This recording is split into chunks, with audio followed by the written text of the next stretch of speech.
Suriin ang mga sumusunod na pangungusap. Sabihin ang iyong sagot sa harap ng iyong magulang o guardian. Number 1, mabait na anak sila Carlo at Carla. Anong salita ang naglalarawan kina Carlo at Carla? O, anong salita daw naglalarawan? Mabait.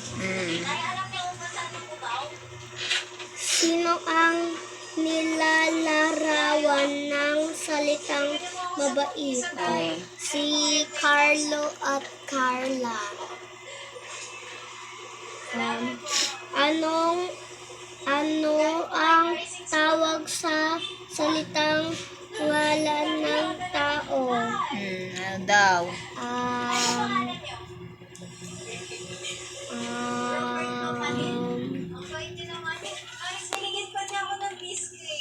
Ngalan ng tao. Pangalan. Next, number 2. Magalang sila magkapatid.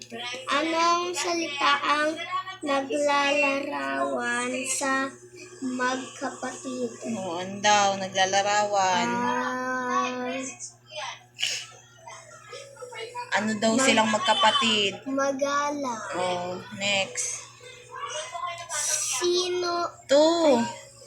Sino ang nilalarawan ng salitang magalang?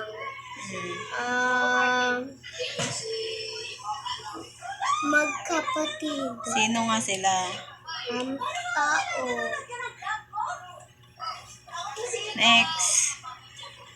Sino yung magkapatid?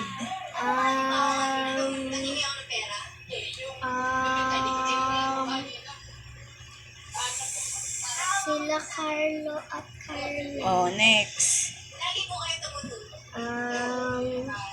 Dito na ako, ma. Ito. Ano ang tawag sa salitang ngalan ng tao? Ano daw tawag? Salitang ngalan ng tao.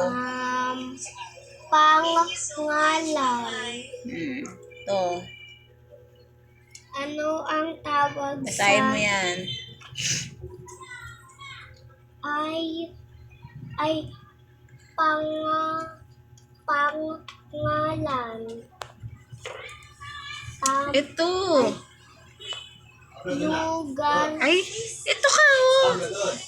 Ano ang tawag sa pangalan ng tao, bagay, hayop, lugar, o pangyayari?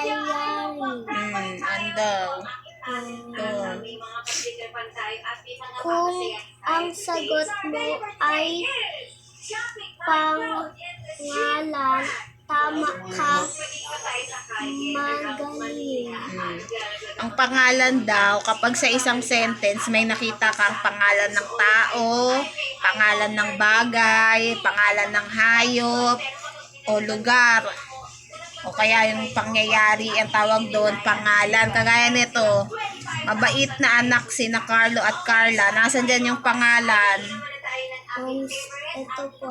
Carlo at Carla, di ba? Nakasulat.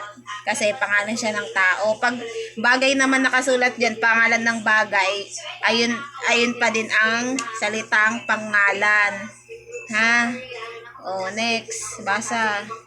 Ano naman ang tawag sa salitang naglalarawan sa ngalan ng tao, bagay, hayop, lugar, o pangyayari. Next, basa. Kung ang sagot mo naman ay pang-uri, tama ka, magaling, binabati kita. Kapag hinahanap yung salitang naglalarawan, ibig sabihin dinidescribe kung ano sila. Kagaya nito, mabait na anak sila Carlo at Carla. O, ang tanong diyan, 'di ba? Anong salita ang naglalarawan kay na Carlo at Carla? Ibig sabihin, ito yung Mabait, pangalawa naman, magalang silang magkapatid. Ano yung salitang naglalarawan sa kanila? magalang, Diba? Naintindihan mo? Yung salitang naglalarawan, ibig sabihin, parang dinidescribe sila kung anong klase silang tao, hayop, bagay, o kaya lugar. Naintindihan mo?